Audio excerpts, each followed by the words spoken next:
Bien, entonces, tras haber agotado un ejercicio general respecto a la idea de investigación y respecto a aquellos elementos que básicamente nos hacen a nosotros darnos cuenta de cuáles son aquellos componentes interesantes respecto a nuestro tema, pero también cuáles son aquellos que pueden orientar adentro del tema el problema de investigación.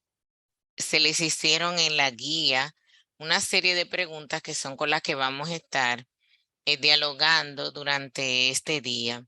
Y esta guía, entonces, conforme también algunas intervenciones que tendré, apoyada en algunas diapositivas, podrán hacer que ustedes comprendan cuáles son los componentes que deberán entonces ampliar en su anteproyecto de investigación. Ya les habíamos dicho que iniciaran con elementos muy generales y que en verdad son los que acaban por orientar todo el resto de lo que uno hace.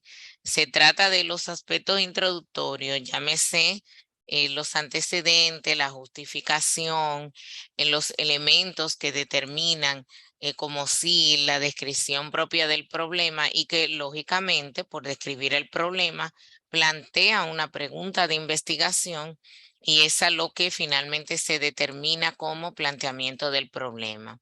Y que luego esto es parte de lo que nos atañe a nosotros y nos da las herramientas para estructurar los objetivos y de ahí entonces definir el alistar las variables, operacionalizarlas y completar todo el proceso metodológico.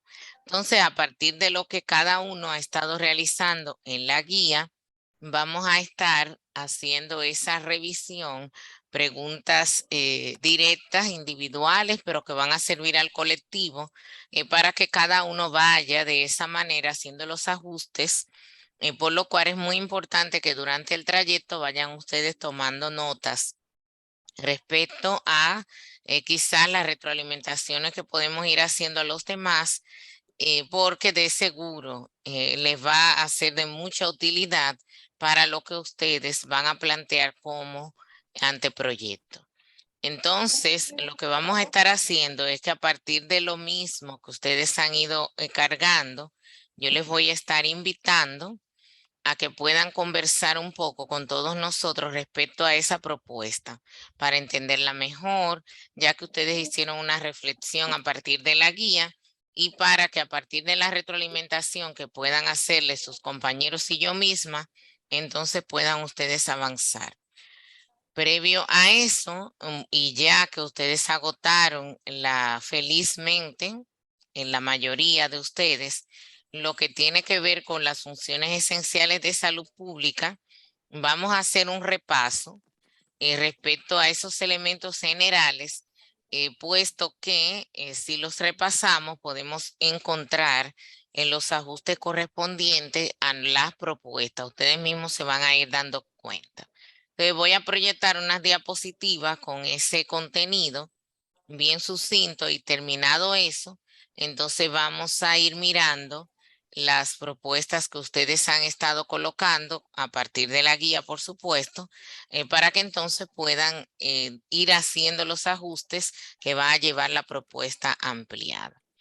En el transcurso del tiempo, entonces verán ustedes cómo van a ir ganando el contenido. La propuesta de investigación no es un asunto muy complejo.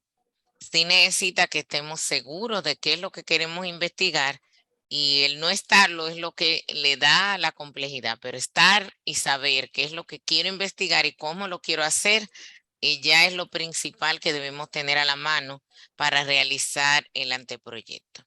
Entonces, permítanme mostrarles unas diapositivas y entonces con ella poder entonces apoyarme en lo que vamos a repasar respecto a las funciones esenciales de salud pública que estuvieron ustedes viendo durante el tiempo no sincrónico estas semanas. Recordemos muy bien lo interesante de que ustedes hicieran este curso. Cuando iniciamos este trayecto, uno de los elementos que me había manifestado la coordinación es la importancia de que los trabajos que ustedes fuesen a realizar estuvieran vinculados de manera directa a la esencia de área del saber de esta maestría, que en este caso es la salud pública. Y lógicamente, el que cada uno de los que aspiran a obtener el título de maestros y maestras en salud pública, es muy importante entre estos que puedan conocer cuáles son las funciones esenciales de salud pública, que así como lo señala la OPS, se trata de una lista que puede de alguna manera identificarme cuáles son todos los alcances que tiene esta área, pero en sí misma nos ayuda a nosotros también a definir cuáles son las acciones intersectoriales, las políticas que debemos desarrollar en este ámbito, fundamentadas en los elementos del derecho a la salud y de la equidad. Definitivamente, el nosotros asumir las funciones esenciales de salud pública como un insumo para determinar hacia dónde va a encaminarse nuestra investigación es un elemento inteligente y que definitivamente puede facilitarnos el que nosotros podamos conseguir una metodología interesante a la hora que ya sabemos exactamente en dónde encasillar en nuestra propuesta. Entonces, los que pudieron completar y pudieron de hecho ya colocar en la plataforma su evidencia de realización del curso, pues no me quitan la razón de que pudieron ahí hacer algunos ajustes, identificar alcances que necesariamente no conocían respecto a la propia salud pública y respecto a todas las derivaciones o áreas incluso de especialización que pudieran estar pensando para no quedarse solo como un salubrista generalista, sino que pueden perfectamente inclinarse y eso se quedaría incluso demostrado desde el inicio de la investigación que van a hacer para obtener la titulación. El proceso mismo de realización de esto les enseñó a ustedes que hay unos pilares sobre los cuales se sostienen estas funciones y que están fundamentados principalmente en aquello que hace y es la razón de ser de la propia salud pública. El primero está relacionado con la ética y siempre me ha favorecido, me ha gustado el que se asuma como primero. Y para el área de la investigación, que es hacia donde, ¿verdad?, estamos tratando de hacer el paralelo, es muy importante que tomemos la ética como elemento central de la investigación. Fíjense ustedes que en la guía que se les asignó era la última pregunta, pero tenía la opción de ser la última o la colocamos de último porque en definitiva era la que tenía que hacer que ustedes reflexionaran respecto a todo lo que ya habían colocado. Y fíjense ustedes que los valores éticos que tienen también una relación con los elementos y principios morales están fundamentados en unos principios éticos que detallábamos antes, ligados en qué tanto nosotros podemos lograr hacer por quienes van a sacar el provecho, van a ser beneficiados por la investigación que estamos proponiendo. Y el ajustarnos a ellos y el entender cómo entonces la salud pública podría perfectamente acomodarse a esto, aplicarse la salud pública fundamentada en principios éticos, pero también dirigirse esa aplicación a tratar de identificar, pero también proponer soluciones para resolver las inequidades en relación a la salud en general, tanto la individual como la colectiva, porque debo decir que independientemente hemos tratado de que ustedes alineen las propuestas a que no se nos quede lo clínico, que algunas veces visto como la atención individual, debemos señalar que en el caso de la salud pública sí que mira la atención individual, pero con un ojo colectivo que definitivamente favorece a que ustedes puedan entender la esencia de no quedarnos solo en lo clínico. Entonces, esa parte relacionada con lo colectivo es muy importante y mirar las causas también. Y por eso, cuando hablábamos de las líneas de investigación, se les hablaba respecto a los determinantes. Entonces, ese pilar, como pueden ver, no es solamente lo que se ve en las palabras que están colocadas ahí, sino que abordan varios aspectos, en especial un sinnúmero de líneas de investigación ya determinadas y que definitivamente pueden favorecer a las investigaciones de cualquiera de ustedes. Cuando se está hablando en este pilar de la relación con la salud y sus causas, la palabra causas aquí está muy ligada al tema de los determinantes de la salud, de los cuales ya ustedes han estado hablando y han conocido en asignaturas previas a esta. El pilar número 2, que es un abordaje como tal a las condiciones propiamente, que determinan la salud. Ya dijimos sobre las causas y los elementos éticos en el pilar 1, que es prácticamente determinarlas como tal.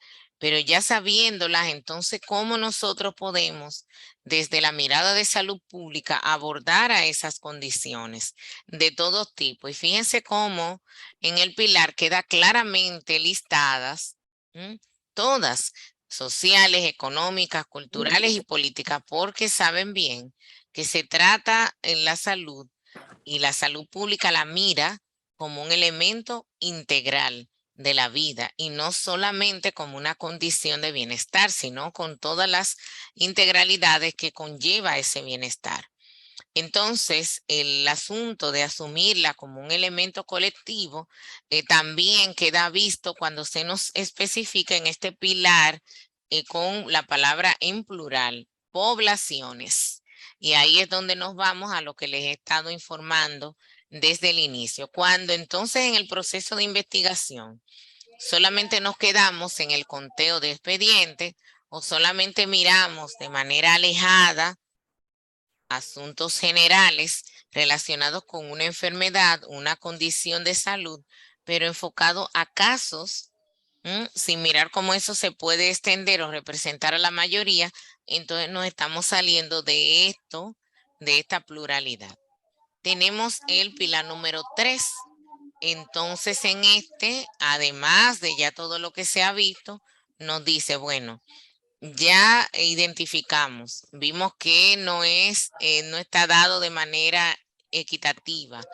Vimos cuáles son las condiciones, cuáles son los factores, cuáles son los elementos que afectan a la globalidad, pero también necesitamos, ya que tenemos todo eso visto y abordado, identificar cómo a todo mundo, a todos los individuos, se les puede proporcionar de la manera apropiada los servicios de salud pública. Y cuando se habla de servicios de salud pública, mis estimados maestrantes, no nos estamos hablando, no estamos aquí tocando los servicios relacionados a los establecimientos de salud. Cuando se habla de servicios de salud pública, se trata de todo lo demás.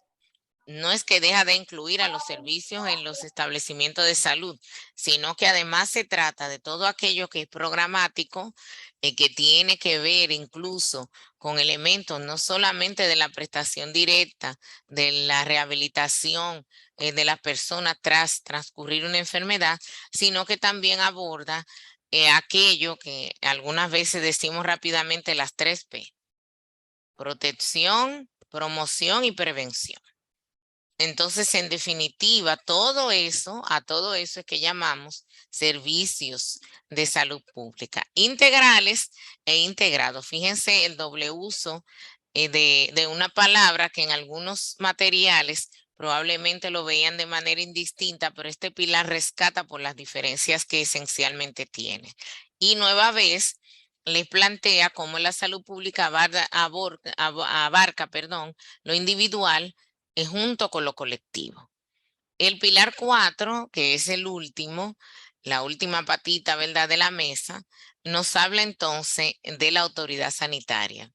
Y ahí es donde vemos la parte del director de la orquesta, cómo hace rectoría, de qué manera aborda los problemas que se han identificado, cómo hace las propuestas. Entonces ahí vienen las investigaciones que proponen algunos de ustedes relacionadas con este pilar porque están ligadas a medir la efectividad de programas, cualquiera que sea, medir cómo se realiza un proceso dentro del propio y empujado por el ministerio, identificar elementos generales que podrían fortalecerse e incluso proponer normas, reglamentos técnicos, protocolos de atención, guía de práctica clínica. Todas esas propuestas que están ligadas a esa línea, entonces estarían formando parte de un observatorio a ese pilar.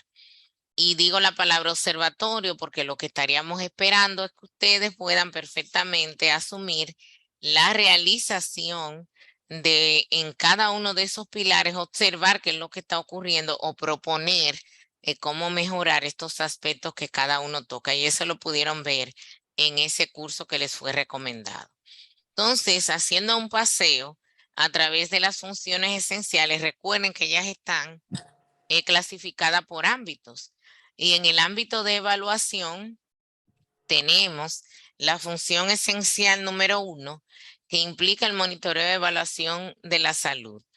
Y agrega también lo de bienestar, porque mis estimados, hay temas que no en tiempos anteriores se habían abordado y que ahora se abordan y que lógicamente son muy importantes y que tienen que ver con esta palabra, el bienestar. El bienestar tenemos que verlo como todo aquello que en definitiva el ser humano utiliza para sentirse bien, fluir, vivir en armonía consigo mismo y con el entorno. Entonces, aquellas áreas que no necesariamente antes se habían visto, aquellas áreas que no habíamos observado o evaluado, ahora tendríamos que verla también nosotros desde el Observatorio de la Salud Pública. Y esto es el nosotros asumir inclusive las cirugías estéticas de todo tipo, cualquier tipo de actividad relacionado con el bienestar, los masajes, todo esto, el turismo como tal, todo eso forma parte del bienestar. Y si forma parte del bienestar, entonces también de la salud. Esto se lo digo para que también puedan ir mirando de una manera más amplia y no encasillado en una lista de temas, porque obviamente así como el mundo va evolucionando y cambiando, así mismo también el observatorio, las investigaciones tienen que hacerlo. Fíjense cómo la primera función esencial rescata lo que trazaba el pilar número 1 sobre la equidad, pero también asume elementos que se ven en el 1, pero por supuesto son más protagonistas en el 2, que son los determinantes sociales de la salud. Y asume componentes que son del pilar 4 porque nos habla respecto al desempeño e impacto de los sistemas de salud. O sea que tienen ustedes ahí y en los materiales que les fueron compartidos en la plataforma, además de lo que aprendieron en el curso, definitivamente tienen los elementos para escoger dentro de todo lo que hay, qué podría servir como componente para investigar. Perfectamente podrían estar realizando un monitoreo a un elemento, podrían estar evaluando un programa, por decir alguna cosa, podrían estar identificando cómo ha impactado de alguna manera algún elemento programático, alguna acción específica, alguna intervención, algunos determinantes de algún complejo de la salud. Podrían estar mirando cómo se trabaja de manera equitativa o no frente a una condición de salud, y ahí estarían ustedes, los que tienen una inclinación más clínica, jugando con ambos mundos de una manera más apropiada. Tenemos también aquí la siguiente FES, que es la de vigilancia en la salud pública. Muy importante, porque sin duda el nosotros tratar de disminuir los riesgos, el nosotros tratar de prever lo que puede ocurrir, sin duda es un elemento central, porque saben bien ustedes que antes de evolucionar hacia salud pública como tal, veíamos más los componentes epidemiológicos y la palabra riesgos siempre estuvo en inicio más relacionada con ello. Entonces es muy importante que ustedes puedan también identificar en sus propuestas los elementos que contribuyan a eso, a prever, porque podrían determinarse riesgos. La parte de las emergencias es muy importante. Miren ustedes cómo precisamente en medio de todos estos aspectos de orden atmosférico, climatológico, hemos visto cómo en definitiva lo vulnerable inmediatamente se destaca, pero no es menos cierto que todo lo que se identificó como vulnerable ciertamente era también posible de ser prevenido. Y esa prevención estaba en el análisis de los riesgos. Entonces podrían también tener algunas investigaciones con este tipo de corte y lógicamente en todo lo que corresponde a la vigilancia de la salud pública con respecto a enfermedades, por ejemplo, prevenibles con vacunas, el mismo proceso mismo de las vacunaciones y hay un par de ustedes que tienen propuestas encaminadas para allá.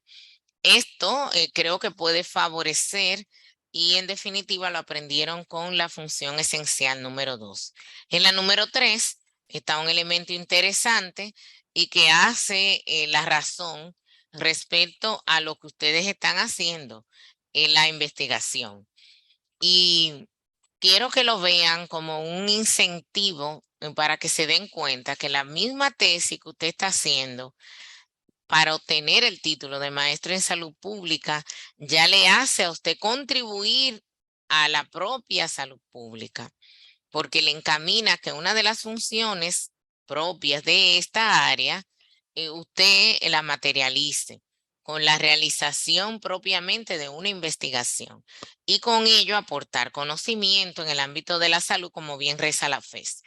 Algunas veces, y por eso les he estado señalando a ustedes el por qué debemos encaminar las investigaciones que vamos a hacer hacia la salud pública, porque si nos inclinamos hacia nuestras otras áreas del saber, en donde la mayoría, casi todos de ustedes tienen otras especializaciones, todas de tipo clínico, entonces no estaríamos generando la contribución que queremos para esta área que ahora nos interesó y que fue la que nos motorizó a hacer esta maestría.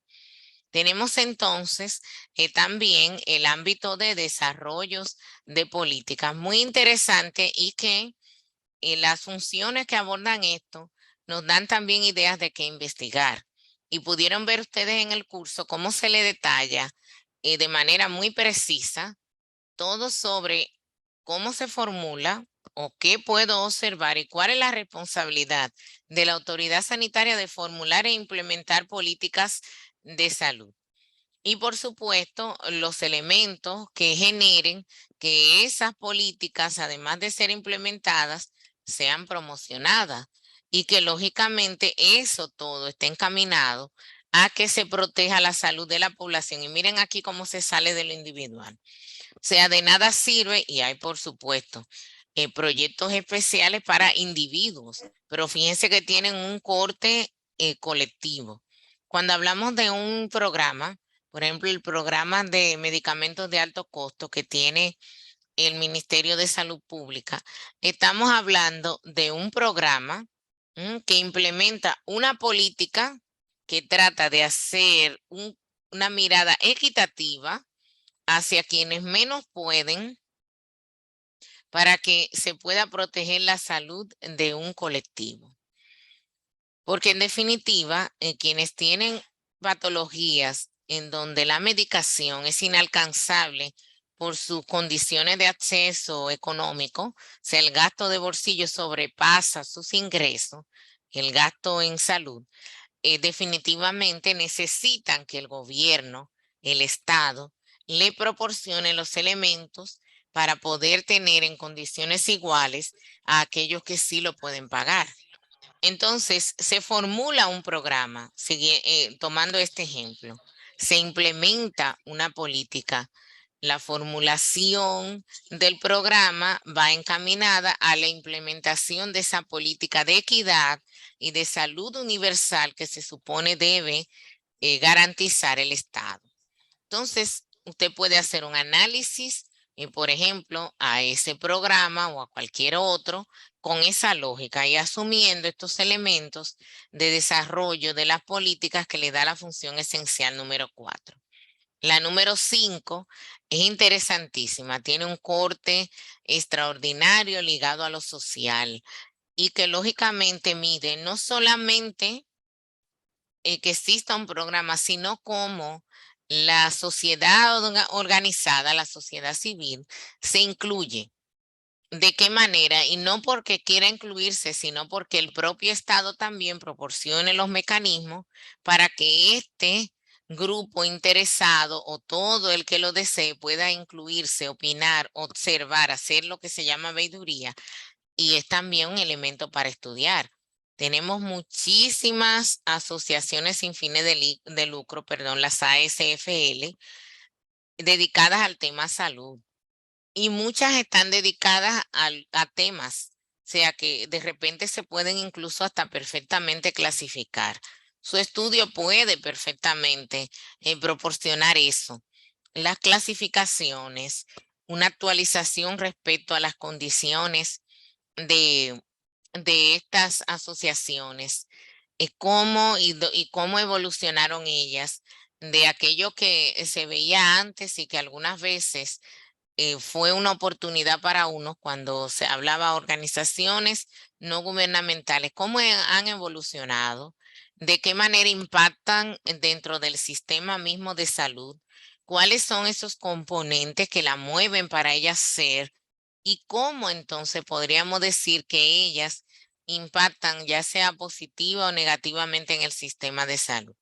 O sea que nosotros podríamos en una investigación llegar a observar esos componentes de manera interesante y proporcionar respuestas al sistema, garantizando alguna mirada respecto a si es estratégico o no la participación o no de los actores sociales.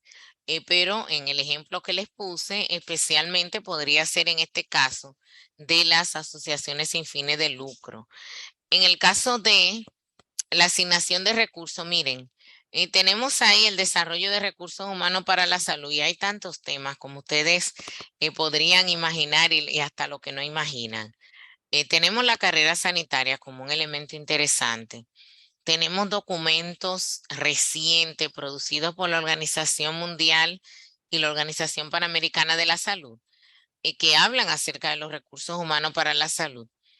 Y hay carencias de información respecto incluso a quienes forman parte necesariamente de la salud, quienes son también salubristas. Algunos incluso, digo yo, salubristas sin título, porque tenemos expertos en áreas ajenas a la salud y que forman parte también de esto, pero no se ha hecho el estudio, la tipificación, no se contemplan en la ley de carrera sanitaria y probablemente eso sería un impulso interesante para una investigación. Tenemos, por ejemplo, ingenieros sanitarios, tenemos gente expertos en sistemas, en documentación sanitaria, y eso no está listado. O sea, lo que regularmente entendemos que es recurso humano para la salud, regularmente y tradicionalmente, médico, enfermera, bioanalista, psicólogo, clínico, en fin, lo tradicional, pero hay que abrir un poco más a todos aquellos que contribuyen de algún modo al ejercicio sanitario. Y el desarrollo implica también la distribución, por lo cual podría muy bien hacerse un estudio en donde se miren cómo están distribuidos los recursos humanos para la salud de todo tipo, por supuesto, en nuestro territorio, en algún territorio en específico, pero también donde se proponga de la manera apropiada, tomando en cuenta las necesidades que tiene la población. La función esencial número 7, que también corresponde al aspecto de asignación de recursos, nos mira entonces el acceso. En el acceso podemos retomar el ejemplo que les mencioné hace poquito de programas dirigidos a esto. Tenemos, por ejemplo, el de medicamentos esenciales, que amerita siempre observación, análisis. Fíjense que en ciertas épocas de los meses hay desabastecimiento y hay personas que de ahí depende para la vida. tenemos, por supuesto, el de alto costo que había mencionado también, y por supuesto vienen las tecnologías sanitarias, que sin duda aún tenemos en nuestra República Dominicana acceso a mucha tecnología de última generación. En definitiva, no es la misma distribución en todas las zonas de nuestro país. Y por supuesto, esto genera limitaciones para una parte de la población. Por lo tanto, podría ser una medición interesante que favorecería al análisis como tal, y es un aspecto de salud pública. La función 8, que habla de financiamiento, saben ustedes que es altamente delicada. Tenemos mucho que investigar sobre eso. Señoras y señores, recuerden, en el caso de las aseguradoras de riesgo de salud, es un tema que no se gasta, necesita ser más investigado, necesita ser comparado, necesita que se anime gente a mirar, a proponer cómo hacerlo para que todo el mundo pueda acceder de manera apropiada, desde distintas ópticas. Esto implica observar la óptica del personal de salud, cómo puede ser que se acoja a alguien, cómo no se acoge, cuánto cubre, cuánto no cubre, qué tiene que ver con la lista de lo que nuevamente debe verse, porque, por ejemplo, aspectos relacionados a la salud mental son completamente ignorados. Entonces, donde tenemos resultados incluso recientes con el tema de COVID, elementos que todavía ni siquiera hemos señalado, tendríamos nosotros que hacer una recomposición con qué cubre y qué no cubre. Por lo tanto, es muy importante en esta función esencial que también haya quienes se animen a hacer ese observatorio, a explicar lo que está sucediendo, pero también a proponer en miras de que efectivamente lo que se hace desde las autoridades y más principalmente la autoridad sanitaria se encamine hacia la eficiencia y lo equitativo. Tengo a uno de ustedes que me ha pedido la palabra, Ariel. Adelante. Sí, sí, maestra. Respecto a esa cobertura de medicamentos, yo siempre me he preguntado un aspecto desde hace mucho tiempo. Si tenemos un tope anual de 8,000 pesos promedio en el plan básico, ¿por qué también condicionan el tipo de medicamento a lo que tenemos acceso? Porque al final son 8,000. O sea, es tratando también de limitar que usted no consuma los 8,000 pesos. O sea, por Así encima es. de que tenemos muy poco, también tenemos que condicionar a qué que usted tiene acceso, porque si al final son 8,000, no, es un asunto sin sentido prácticamente, al Así es. igual que Entonces muchos aspectos de las ARS. hay un tope, pero como bien usted dice, hay una clasificación altamente excluyente. Esos aspectos de salud mental son un asunto penoso y vergonzoso para el sistema de salud de República Dominicana. Pero veremos, en algún momento tendrá que mejorar porque la presión social está ahí y se va a seguir ejerciendo. Así es, Ariel, gracias, acertado su comentario. Entonces, definitivamente es un aspecto interesante que podríamos estar nosotros encasillando ahí dentro de esta función esencial y que puede ser elemento, un aspecto fabuloso para que también ustedes pudieran valorar, insertar dentro de algunas de las propuestas que guardan relación con esto, o para algunos que todavía tienen dudas de qué hacer, porque por lo que vi en la plataforma no todos entregaron la tarea, pues por supuesto ahí tienen una idea para qué y sobre qué trabajar. Tenemos Maestra, el aspecto de dis- acceso. Sí, ¿quién ha pedido la palabra?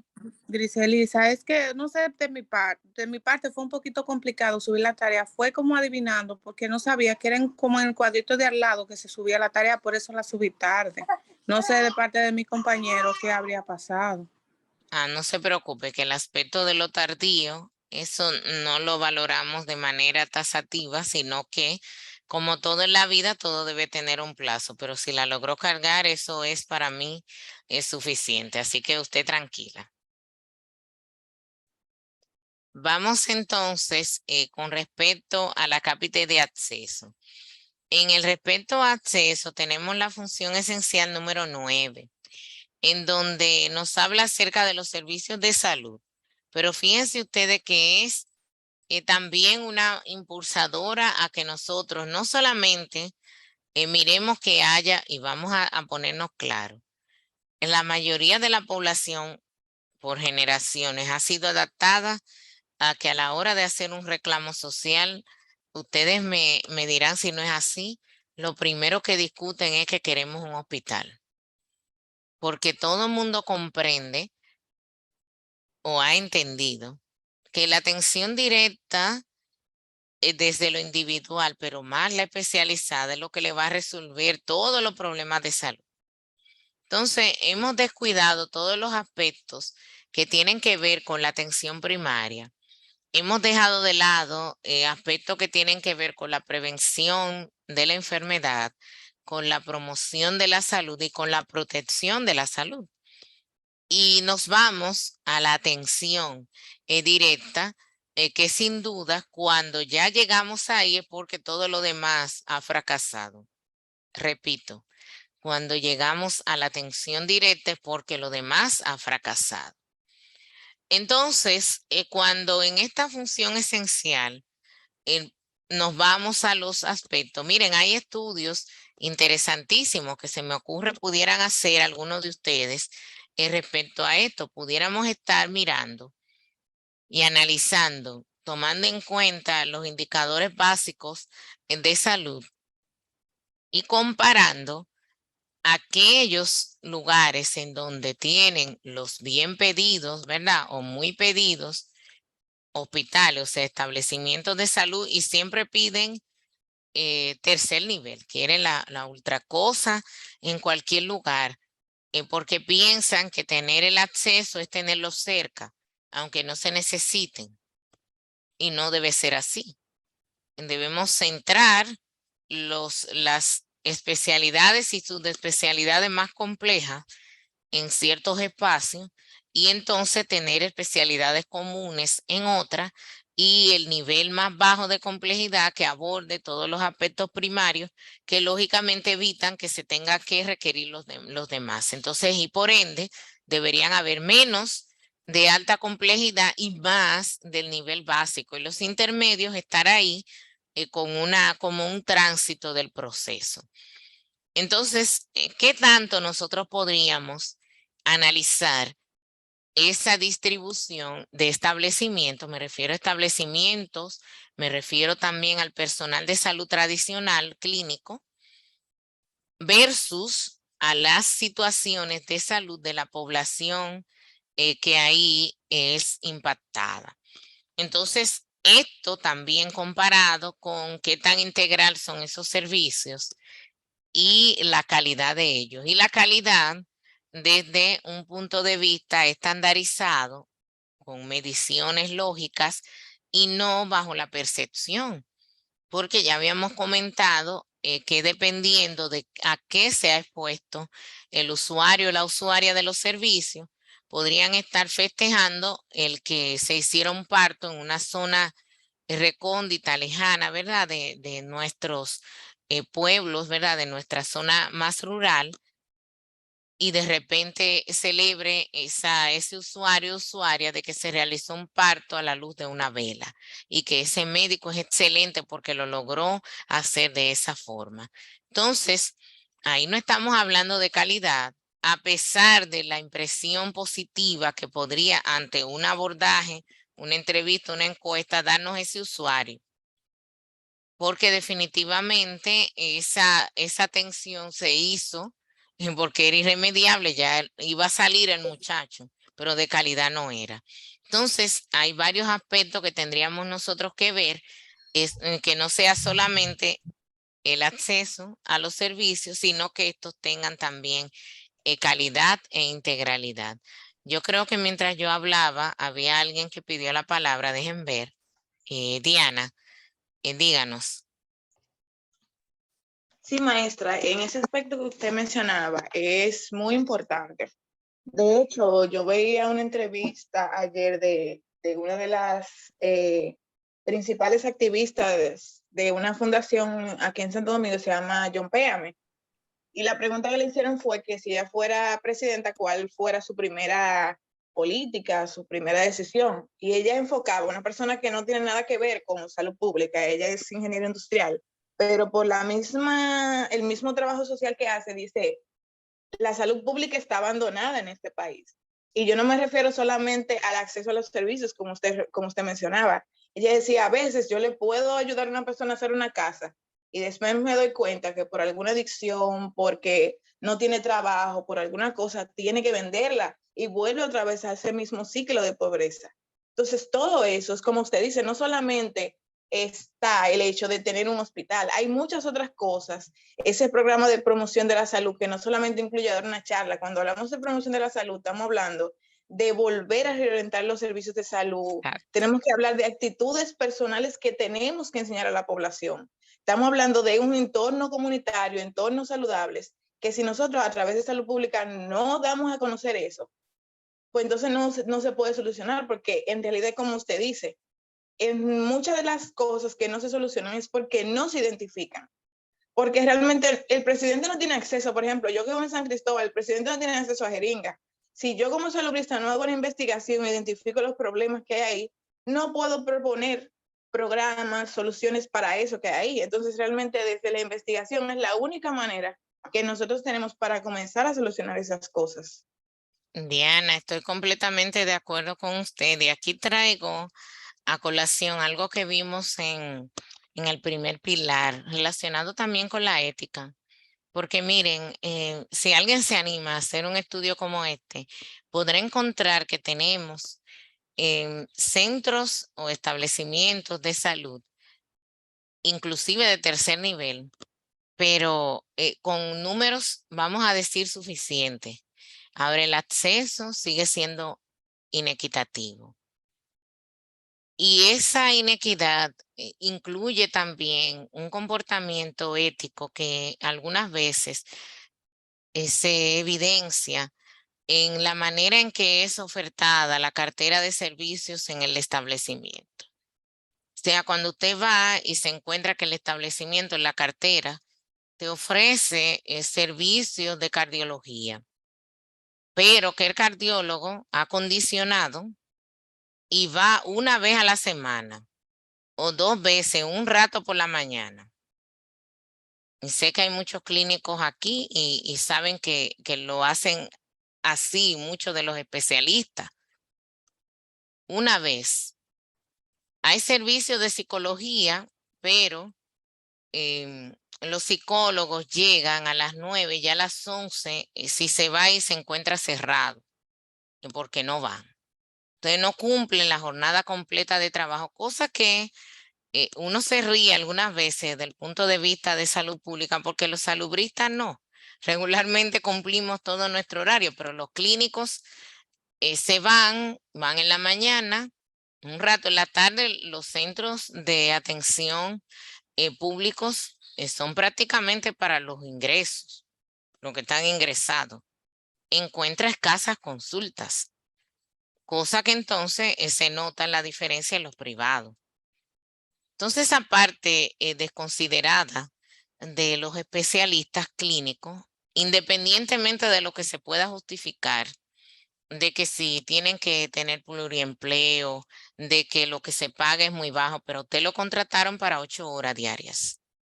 Entonces, cualquier otro motivo que usted ponga se sale de la ética y es un incumplimiento de lo que para usted lo contrataron. Entonces, usted está violentando, deberían cancelarlo. Usted tiene un servicio, pide un establecimiento de tercer nivel e incluye dentro de la cartera servicio de neurología, pero el neurólogo va 2 veces al mes, cada 15 días, un rato por la mañana. Entonces le acumulan, o en la tarde, le acumulan para esos 2 días a todo el que necesite, y ustedes me van a decir a mí, si me estoy equivocando, eso no es acceso equitativo, porque aunque tiene la cartera ahí, el servicio de neurología, el servicio de cardiología, el servicio, todas las especialidades que podríamos pensar, la gente no puede acceder de manera abierta, libre, le ponen una cita. Ustedes ven esas citas que dan hasta apenas 3 meses para conseguir que lo vean por 10 minutos, porque es volando también la consulta. No llega ni a la media de 25 minutos. Volando para que le indique unos resultados, unas analíticas que se las tiene que hacer y muchas de ellas entonces también hacer un turno.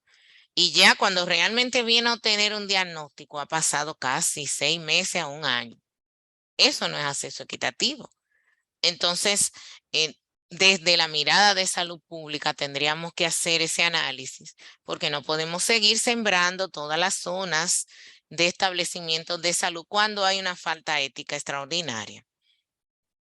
Definitivamente hay que empujar a que las condiciones tanto físicas como salariales de nuestro personal de salud mejore para todos los que practicamos salud, desde nuestros ámbitos y especialidades.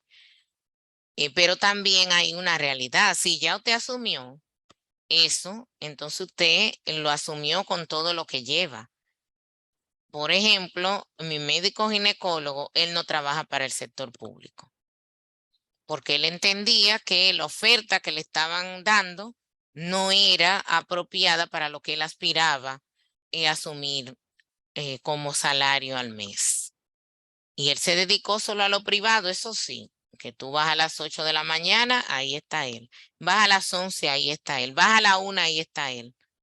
Vas a las 6 de la tarde, ahí él está, con sus respectivos, por supuesto, pausas de almuerzo, de salidas y demás. Y está los sábados para las que tenemos situaciones de trabajo regular en horario regular, que entonces, en vez de salir agotadas al final de una jornada laboral a las 6, las 7 de la noche, hacer turno en una consulta, pues se van frescas los sábados a esa consulta y él es altamente exitoso, prestigioso y le va muy bien económicamente, pero él éticamente entendió que para andar brincando de un sitio al otro, mejor se concentraba y eso es lo que le ha dado el éxito. Pero no todos piensan así. Les resta tiempo de vida andar brincando de un lugar a otro. Se hace un ejercicio clínico deficiente, pero malo, malísimo. Y en definitiva, quienes más pagan son los que nos ven a nosotros como unos semidioses, porque saben ustedes el lugar que ocupamos, médicos, enfermeras, bioanalistas, psicólogos, dentro de la jerarquía de los oficios profesionales. Entonces, esa pobre persona mal llamada paciente tiene que hacer uso de esa palabra, paciencia extrema, para cuando usted decida hacer todo lo que tiene que hacer, y eso no es equidad y eso no es acceso. Entonces, es un elemento interesante para analizar y, por supuesto, impacta la calidad, porque no es lo mismo una consulta en donde usted se detenga a ver 10 pacientes y le dé un tiempo de 25 minutos a cada uno, escuchándole, explicándole, revisando los pormenores y no solo por pedacitos, porque esto no es lo mío, y como esto no es lo mío, entonces te refiero por allí, como si todos no fuimos médicos generales primero. Para algo fue que nos enseñaron por completito. Entonces luego empezamos a fragmentar por algunas cosas tan pequeñitas que no había necesidad de referirlo a otro especialista, porque reitero, usted es médico general primero. Y los que por demás son médicos internistas primero, esos son los que menos se deben excusar. Entonces, cuando miramos eso, no estamos tampoco abordando con integralidad, que fíjense cómo esta función esencial nos habla no solo de la calidad, sino de servicios de salud integrales. Y ahí mantenemos a esos usuarios de los servicios dando vuelta con su adjetivo de paciente, ejecutando eso, la paciencia, mientras nosotros los tenemos girando en un sinfín de recomendaciones, de referimiento, hasta que la salud se agrava. Entonces, son muchos aspectos, como pueden ustedes ver, que en esta función esencial podrían perfectamente ser analizados. En el caso de la función número 10, tenemos las intervenciones. O sea que además de los servicios están las intervenciones que nos animan a nosotros a resolver otros temas como son los de riesgo y los comportamientos saludables.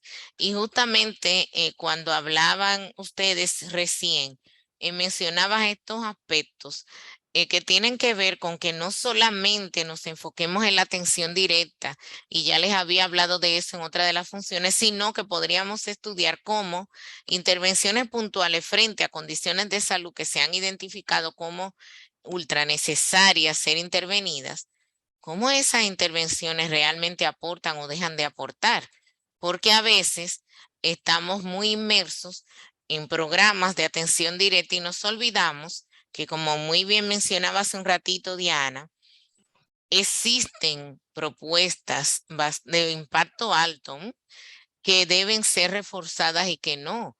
Y que entonces decimos, mejor déjame colocar un cardiólogo en el tercer nivel y no llevar cardiólogos a las unidades de atención primaria, donde yo puedo con ese cardiólogo impactar en los factores de riesgo para evitar entonces tener otras situaciones que me hagan necesitar inclusive intervenciones como, vamos a decir, la diálisis, que al fin y al cabo acaba derivándose de muchas situaciones que pudieron haberse resuelto en un primer nivel de atención, en un nivel de baja complejidad, con adjudicar dentro del grupo de personal de salud a un cardiólogo que pudiera llevar acciones diferentes a la que podría llevar un médico generalista.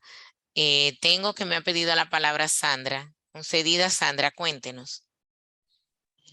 También, doctora, es un dato importante en el acceso equitativo, es que a veces quizás alguno de nosotros, por lo menos en mi caso, uno tiene inquietudes para investigar ciertos temas, pero cuando uno va a que le den el acceso a la información, es difícil, pero sumamente difícil. Incluso las mismas instituciones que te patrocinan para que tú revises o analices cualquier sistema X, esas mismas instituciones, cuando tú vas al departamento donde se te debe facilitar, te la ponen en China. Y al fin y al cabo, uno dice, caramba, pero si uno quiere aportar con una investigación a la misma institución, a la mejora de algunos servicios, a la mejora de los sistemas, como tenemos el sistema de nosotros aquí en República Dominicana, que eso da pena a veces cuando uno va a la base de datos y uno ve que esa base de datos está completamente, que no hay forma de cómo usted pueda estudiarla, porque tiene deficiencias que realmente para tomar decisiones y poder darle un frente a la situación, los epidemiólogos que toman esa fuerza, oiga, tienen que hacer un esfuerzo sobrehumano para poder hacerlo, porque que en la misma plataforma tiene algunas deficiencias y quienes la alimentamos somos nosotros, pero tampoco le damos oportunidad a aquellas personas que pueden, que esas personas pueden aportar al sistema, a la investigación, que de ahí sale muchísimas cosas, porque de esa misma base de datos que tenemos, se derivan muchas cosas que son importantes, tanto para la salud pública como para la misma población. Y entonces es un poco penoso realmente uno situarse en esa situación. Y Así sí, es. la salud pública necesita obligatoriamente personas que se empoderen de los temas, que puedan verificar y ver qué podemos hacer. Obviamente vamos a encontrar muchísimos obstáculos en el camino, porque demasiados hay, porque a veces no sé, será que tienen cosas ocultas, pero dentro de uno hace el esfuerzo y eso nos motivaría a nosotros a seguir avanzando. Así es.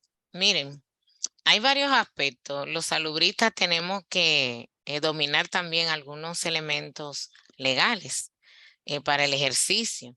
Y como muy bien señala Sandra, aparecen múltiples tropiezos. Nosotros debemos ampararnos de varios componentes. Tenemos la ley de libre acceso a la información pública. En ella se tipifica a qué nosotros podemos acceder y es prácticamente a todo, en todas las instituciones del orden público. Puede uno ampararse a eso y las instituciones del orden público tienen la obligatoriedad precisamente de tener una oficina de libre acceso a la información. Ustedes tienen y deben asumir las solicitudes a través de esto que le permite que en un margen de unos 15 días les respondan de manera obligatoria, amparados en lo que dice esa ley, con lo que ustedes le piden, salvo algunas informaciones que son de índole confidencial y que la misma ley establece cuáles son, y son, pero lo muy mínimo. O sea que ustedes, en función de lo que tienen, pueden apegarse a eso. Hay un reglamento también que está amparado en un decreto, que es el 130-05, con el cual se ampara el proceso mismo de la utilización de la información. El proceso de no entregarle a ustedes la información, lo que ocurre con el sistema de información relacionada con el epidemiológico, tiene también que ver con la vigilancia en los aspectos que tienen que ver con el personal médico. Y aquí hay varios de ustedes que el ejercicio profesional lo realizan en los servicios regionales de salud, en el Servicio Nacional de Salud, las áreas de salud. Hay uno que otro que también están en las direcciones provinciales y direcciones de áreas de salud. Y se han descuidado en esos estamentos en que el personal que realiza la atención domine, antes era el CIE 10, estamos en el CIE 11, esa clasificación de la información estadística es desconocida. Entonces, ¿qué pasa? Que limita que los elementos que tienen que ver con la estadística queden de manera correcta. En el Ministerio de Salud Pública y Asistencia Social, el Departamento de Estadística está justamente trabajando en unos anuarios respecto a los elementos generales relacionados a aspectos propiamente estadísticos. Y las dificultades se las ha encontrado precisamente porque no todo el personal de salud domina esto, ni se interesa. Entonces usted está en el área de salud pública y es el último que de repente se anima a tener su ejemplar, está en electrónico, de los CIE 11, para usted incluso saber cómo se debe y cuál es el nombre correcto que se debe asignar a un diagnóstico. O sea, colocar en un expediente que una persona murió por un paro respiratorio es una cosa que debe causarnos hasta risa, porque no he visto a nadie que quede vivo y que muera y que los pulmones queden por ahí, no se detengan. Ni un paro cardíaco, ajá, pero todo el que fallece. Entonces, en definitiva, uno se queda y dice, pero este realmente es el diagnóstico definitivo, pero ¿cómo va a ser? Entonces ya ahí se quedan muchos aspectos sin clasificar y eso genera también una escasez y una subdevaluación de los datos. Tenemos su registro, porque sin duda pasa lo que usted ha señalado, pero en los que le corresponde vigilar tampoco lo hacen.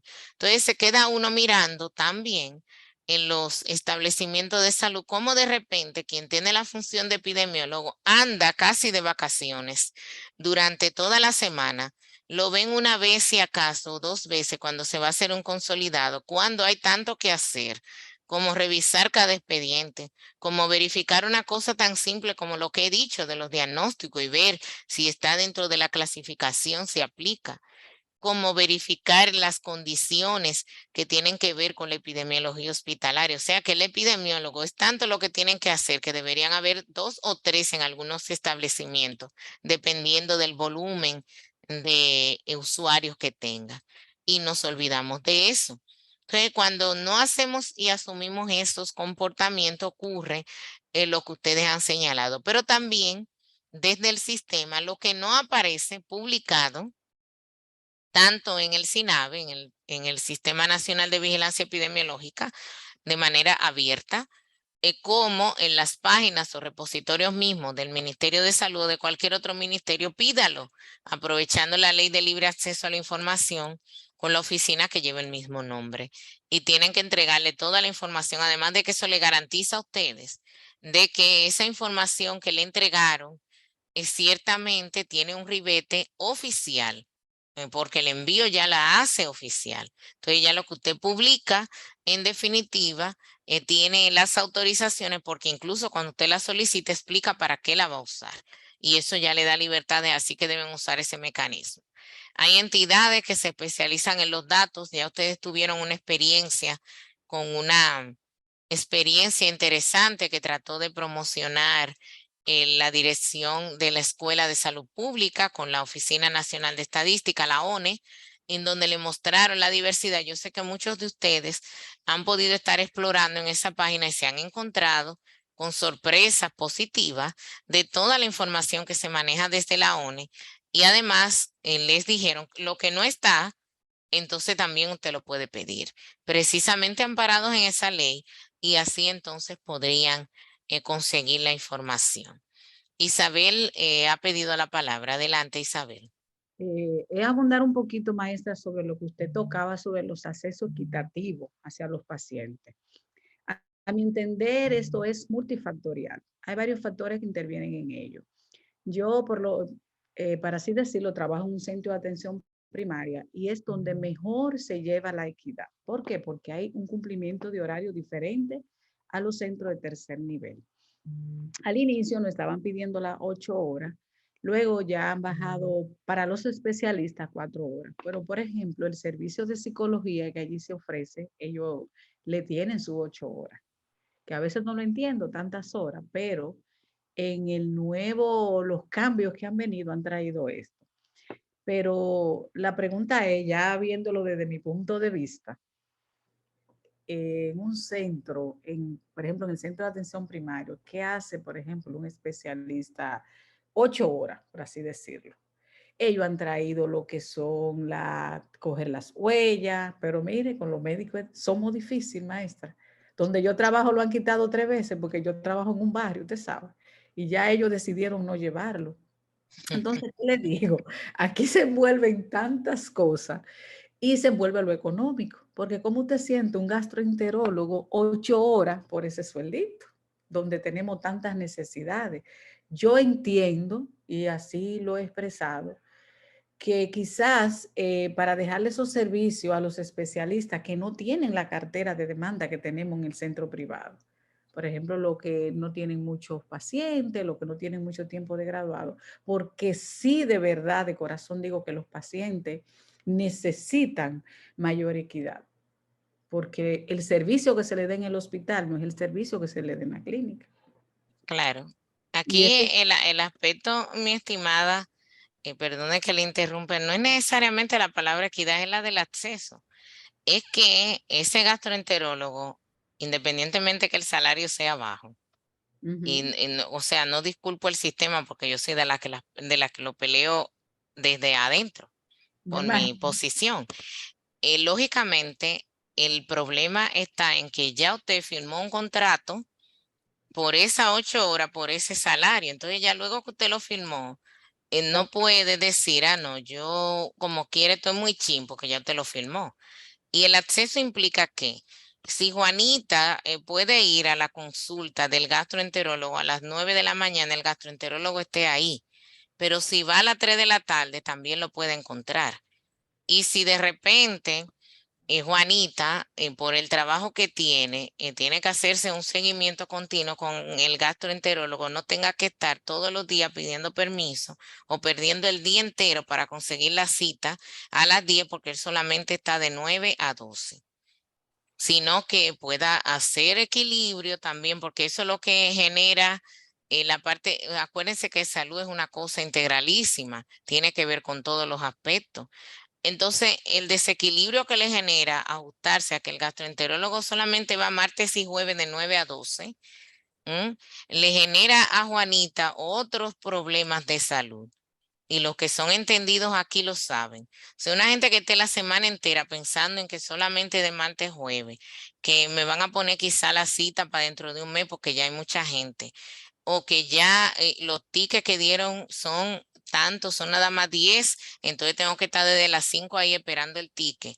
Señores, la salud como condición integral de esa persona se descompone y casi que se olvida del asunto que le lleva al gastroenterólogo, porque las condiciones que psicológicamente, emocionalmente le están abordando son peores que el mal que la llevaba al centro de salud. Debe estar las 8 horas los días que corresponden. Entiendo que lo que debe empujarse es a que los honorarios sean los apropiados. Y eso va a generar muchas cosas. Lo primero es que va a habilitar mejores condiciones, tanto para el sector público como para el privado. En el caso de los prestadores de servicios de salud, porque también tenemos muchísimos especialistas de muchas áreas sin lugar donde ejercer, porque está todo lleno, pero cuando usted mira es todo, como dicen los muchachos jovencitos, como postalita repetida. Usted busca el nombre y encuentra, y más se da en los pueblos, y ustedes no me quitarán la razón. Fulanito va de tal hora a tal hora al hospital, de tal hora está en tal clínica y de tal hora está en la otra clínica y está de llamada en la otra. El mismo nombre por todos lados. Pero hay otros dos que quisieran también trabajo y no hay cupo para ellos, hasta de otros sitios que están dispuestos a mudarse para allá. Y también la vida de ese especialista está desgastada porque no tiene tiempo para el descanso. Independientemente, nosotros estemos dedicados a esto, también necesitamos tiempo para esparcirnos. También necesitamos desconectarnos de vez en cuando. Entonces, usted rindiendo en 3 sitios, acaba de no rendir para sí mismo. Y si no rinde para sí mismo, acaba por no rendir también en los 3 sitios. Es por ahí que tenemos que mirar el acceso. Y fíjense ustedes cómo desde la salud pública, que no lo haría un análisis de esa forma, mirándolo desde lo clínico, desde lo individual, desde la salud pública lo vemos así, porque ese no es un comportamiento saludable tampoco para el personal de salud. Estar brincando de un lugar a otro sin el tiempo para el descanso, sin tiempo para la familia. Algunos pierden la familia y lo saben muy bien ustedes, porque no es todo el mundo que aguanta a un compañero o una compañera que pase todo el día, toda hora, y más lo que tienen los servicios de llamada de emergencia a toda hora, se pierden lo más importante de la vida. Entonces, en definitiva, acceso es una palabra pesada y fíjense que por eso en las FE se asume este aspecto de este modo. ¿Alguna opinión o comentario antes de pasar a la siguiente? Isabel, ¿hay algo más que agregar? No, solamente maestra, que debo de decirlo que ahora, en estos últimos 2 años, se ha implementado en los centros de atención primaria que esos servicios se mantengan mañana y tarde. Entonces ellos están rotando, por ejemplo, el personal, y principalmente enfocado en lo que es ginecología, obstetricia y pediatría. Usted va a los centros y esos servicios siempre van a estar. Ya lo más especializado cuesta trabajarlo, porque se los repito, los médicos, bregar con nosotros los médicos no es fácil. Difícil, somos dificilísimos. Como empleado, pero como paciente, como usuario de servicios peores. Peores. Y no solamente a nivel público, maestra, a nivel privado también. De acuerdo. Porque tenemos una creencia de que los médicos nosotros somos, no dependemos de nadie. Pero eso es una dependencia que usted invitarlo, por ejemplo, y le digo en mi caso a nivel privado, cuando hay una reunión, eso para ellos no es obligatorio, ellos van si quieren. O sea, es una creencia que tenemos de esa independencia. Así es, algunas veces yo veo que tienen hasta que sancionarlo, que si no van a la reunión le van a descontar no sé cuánto, para que asistan, como si era una cosa, como si es por pena que tienen que ir a la reunión. Entonces eso no se entiende. Yo creo que eso hay que trabajarlo desde aquí, desde la salud pública, hacernos la conciencia de eso. Así es, y yo me voy más atrás, mi querida Isabel, desde estos estudiantes de premédica y ya los que entran a medicina, hay que trabajarlos también. Yo con mis estudiantes de grado converso mucho con ellos sobre eso, y de hecho mis estudiantes de grado, de los que están en premédica, que todavía no han entrado a ninguna de las carreras como tal, a esos estudiantes yo les animo a todos a que se pasen por el Departamento de Orientación Profesional para que consigan su terapeuta. Uno de los problemas que tenemos nosotros como personal de salud es que la mayoría no nos hacemos ver por un entendido de la conducta. No tenemos psicólogo la mayoría. Yo puedo asegurar que pedimos acá, en este grupo, habemos 33 personas dentro de esta reunión ahora, y yo estoy segura que no llegamos al 10% lo que tenemos un acompañamiento de un profesional de la salud mental.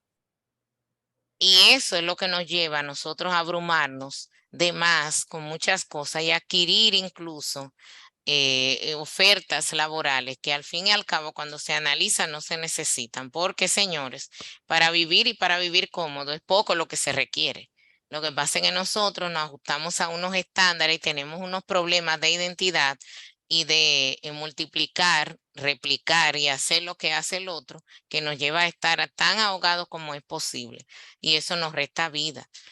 Y miren, yo se los dije a mis estudiantes, en esta semana que ya el semestre va entrando como en mayor equilibrio, les dije, yo espero que todos me traigan la próxima semana que fueron a orientación profesional a que le asignen su respectivo psicólogo. Y me dijeron, ¿pero para qué, maestra? Le digo, para que ustedes sean acompañados desde ya, porque ya ustedes, yo lo entiendo que son profesionales de la salud. Le puedan orientar y no se metan en todos los errores que nosotros, que nadie nos aconsejó eso, no hemos visto durante todo el trayecto del ejercicio profesional con múltiples áreas de trabajo y con poco equilibrio familiar, personal y demás, que entonces acaba repercutiendo en lo profesional y por ende en la salud. Escuchemos a Diana y luego nueva vez a Isabel que han pedido la palabra. Ya yo terminé, maestra. Ok, Diana, adelante. Sí, en ese aspecto, maestra, yo tengo que recalcar que justamente no lo había visto desde ese punto de vista, pero en el examen final justamente de las funciones, hacía una de las preguntas que era que si era necesario asignar recursos para personas que estuvieran estudiando, estudiantes. Y yo me quedé pensando y reflexionando que tiene mucha razón, porque yo realmente a estudiantes que tengo de odontología siempre los motivo porque para que vean la odontología principalmente desde otro punto de vista, no tanto clínico, porque realmente es que aunque la parte gerencial hagamos planes, planificaciones, programas y nos sentemos meses a planificar, es directamente ese personal individual, esa atención directa que lo va a llevar a cabo. Y si Claro. nosotros no concientizamos al personal, mire, desde el que limpia, entonces no funciona, porque nosotros no podemos cansar de hacer planes, planificar, pero es esa persona al final que lo va a llevar a cabo. Y esa persona no está consciente desde el punto de vista que se hace, desde el punto de vista que yo le digo a ellos, miren, la odontología no termina en el consultorio. Yo le digo, cuando un paciente llega a un consultorio, usted ha trabajado mal, no se cree que usted está trabajando bien porque no está funcionando la primera etapa, que es la promoción y prevención de la salud. Entonces, realmente es importante que nosotros también tengamos la mirada de que es importante que desde los estudiantes también se les asigne un recurso, se hagan programas para ver cómo se mejora la educación, cómo se mejoran los planes de estudio. Así que todo eso también es importante y aporta al final al producto. Así es, Diana, y en definitiva, fíjense que cuando desde estudiantes son acompañados, se limitan las frustraciones, se genera una decisión certera respecto a si de verdad yo quiero ser médico, enfermera, bioanalista, odontólogo. Usted está más claro porque está acompañado en el trayecto, porque hay algunos que terminan es por fuerza de gravedad y así mismo entonces van al ejercicio. Y esos son los que entonces también tienen un comportamiento y un desempeño indeseable, señores, dentro de la oferta de servicios, acaban afectando la salud de los usuarios y las usuarias. Entonces, fíjense cómo cuando abordamos las funciones de salud pública en el marco de acceso, fíjense qué tan profundo no tenemos que ir. ¿Y qué tanto nosotros podemos impactar? Porque también se nos olvida que el personal de salud sigue siendo también un potencial y directamente un usuario de los servicios de salud. Y si hubiésemos asumido estas recomendaciones antes, ¿qué tanto hubiéramos nosotros estado evitando? Miren ahora todo lo que nos pasa con el tema posterior a la pandemia. Todo el personal de salud, algunos que, como dicen por ahí, lo sabemos disimular muy bien, pero hay otros señores, tenemos personal de salud que no es el mismo, es un antes y después de la pandemia, porque no era fácil para muchos de los clínicos de atención directa y para todos los que estábamos después en todo el engranaje, ver a compañeros fallecer y tener que seguir al otro día trabajando como si nada, con la pregunta de si seré yo el próximo, la próxima, el miedo de cómo contagio o contamino a mis cercanos, la situación de la epidemia, que prácticamente debería llamarse así, porque miren los trastornos. Y se puede hacer desde la salud pública un estudio en donde podamos mirar cómo han cambiado los comportamientos en estos países, trabajemos con el nuestro, ¿verdad? Que es el más cercano.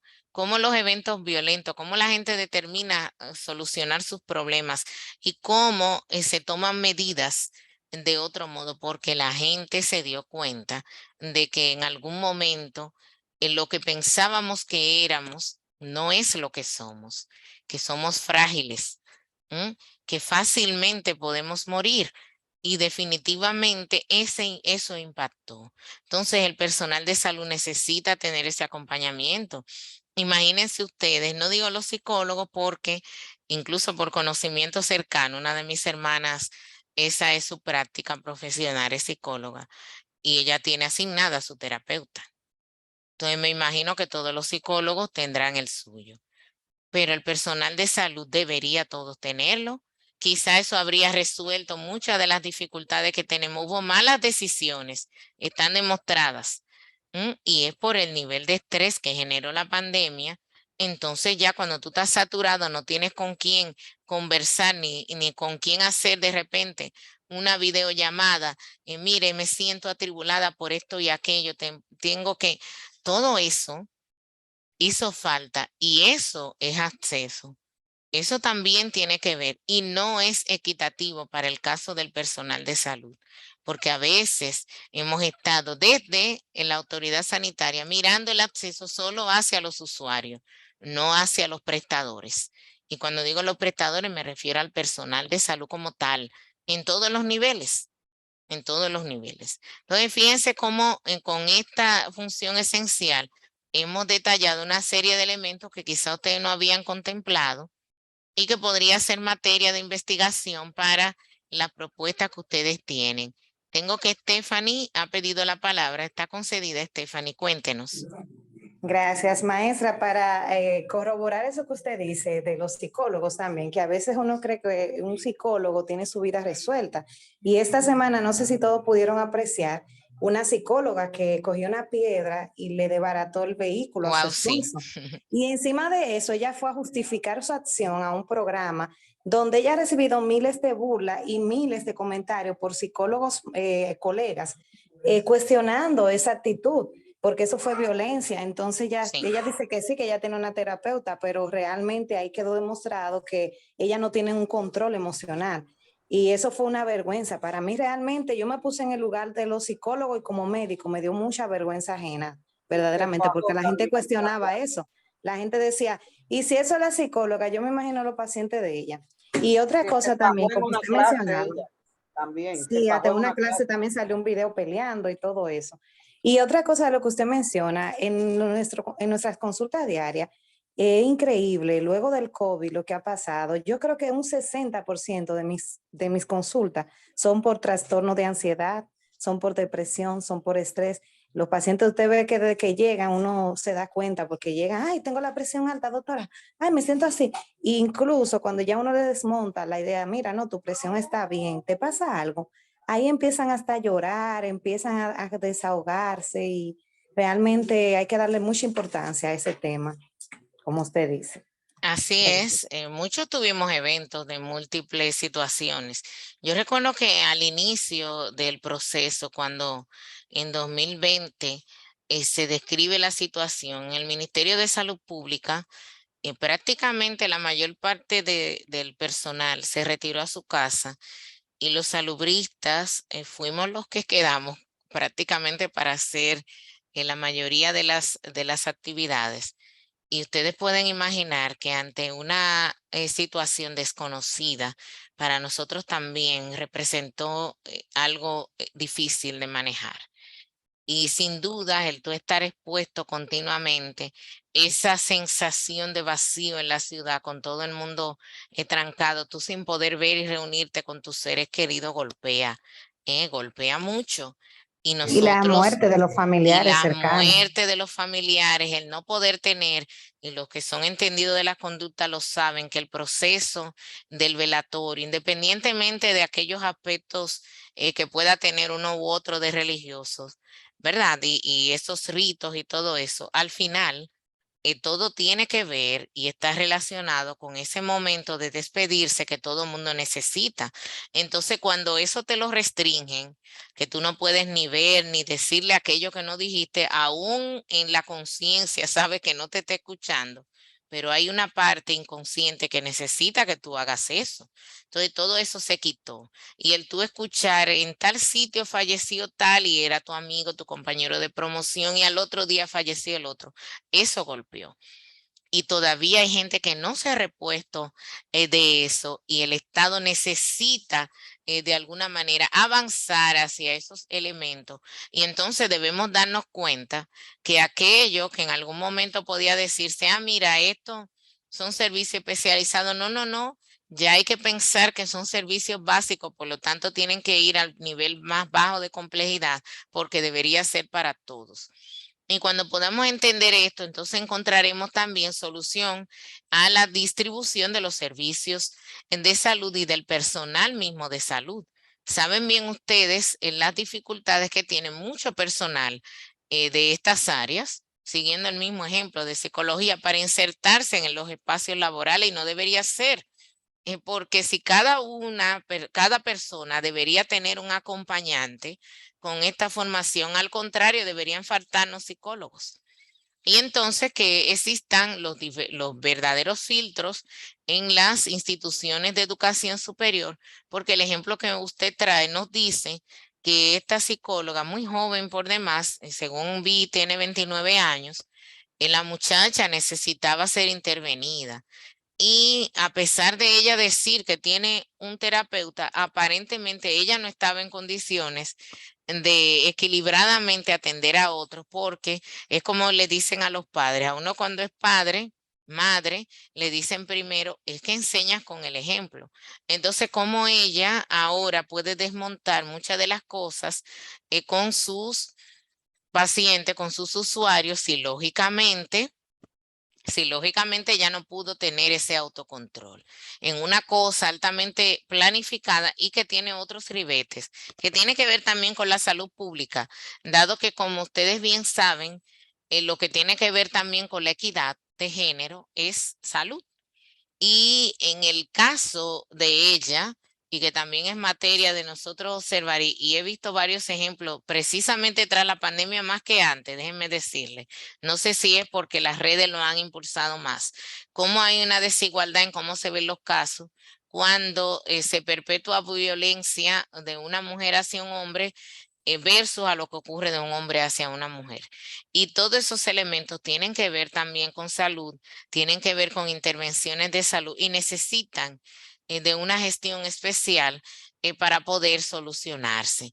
Efectivamente, como bien dice Luis Miguel en el chat, la psicóloga señala, voy a leer lo que él pone, dice él, pero el tema de la psicóloga es el siguiente. Ella dijo que está en terapia, pero da consulta.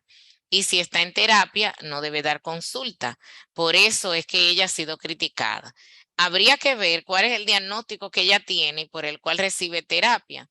En el caso de los terapeutas que se le asignan a los psicólogos, y me corrigen los que lo son dentro del grupo, es una persona que te acompañan porque ustedes absorben muchísimo, porque lógicamente escuchan tantas y demás cosas por parte de quienes están del otro lado, ¿verdad? Del escritorio o que están en el diván explicándoles sus situaciones, que como cualquier ser humano llegan a un nivel de saturación que necesita eso, ser filtrado, todas esas energías de la manera apropiada.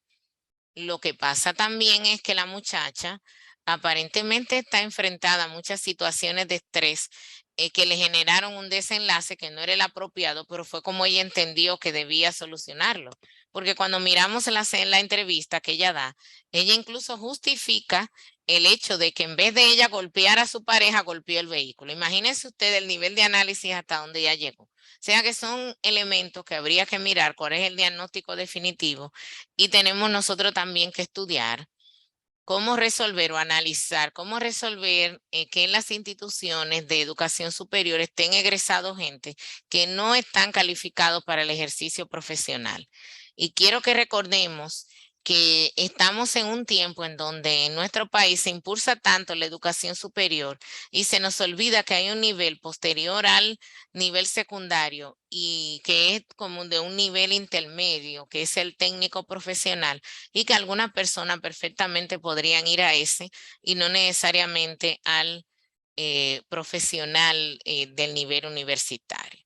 Sería interesante ver esos componentes. Finalmente, y miren qué tanto está este ámbito de acceso, ven cómo aborda mucho. Tenemos la función esencial número 11, en donde se habla de la gestión y promoción de las intervenciones sobre los determinantes sociales de la salud.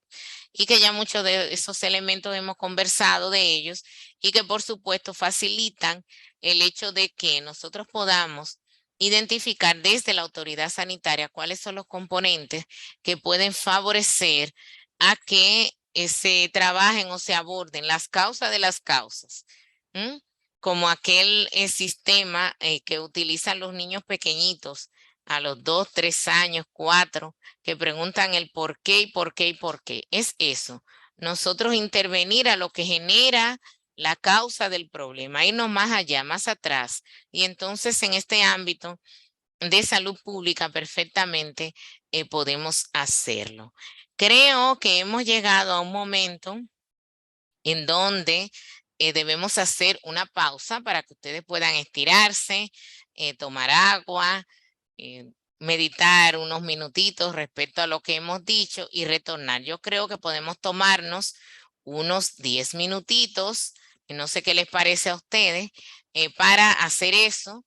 Y entonces, siendo las 10:40, a las 10:50 retomar esta parte de la charla para entonces poder adentrarnos ya a lo que son sus propuestas de manera directa, tras ustedes ir conmigo analizando todos estos aspectos que vimos durante la sesión asincrónica de las semanas. Vamos entonces al descanso y nos vemos entonces en 10 minutos. Gracias, maestra.